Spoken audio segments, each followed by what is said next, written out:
های مجلس آماده شد کم کم. آنقدر به این برادر علاقه داشت خواهرانی که امشب اومدیم کنار قبر داداش نشستیم، مخصوصا اونایی که برادر شهیدشون مادر نداره زودتر اومدن گفتن برادرمون مادر نداره، ما میریم جا مادرمون گریه میکنیم. گله کرد به پیغمبر، یا رسول الله نمیدونی دختر چقدر بی برادر علاقه داره؟ اگه حسینم رفت تو کوچه یه دقیقه دیر کرد این بچه میان گهواره بنای گریه رو میگذارد تا صدای پای حسین منو شنید دست و پا میزنه، یعنی داداش بیا ببینم.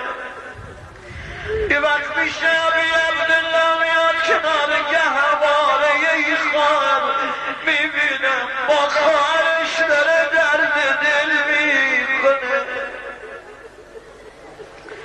اما 4 سالش بود مادرش زهرا دنیا رفت.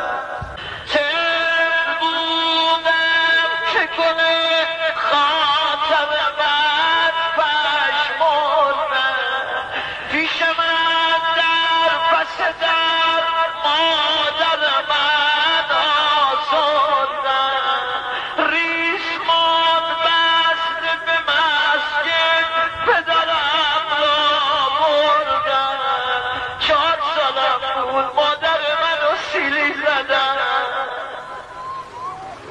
بگذارید حالا که مطلب رسید به اینجا میخوام صدای زجه این جوانای نایی بلند بشه.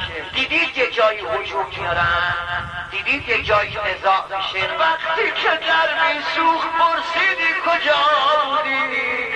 تو از پا افتادی، من به زیر دست و پا بودم. همه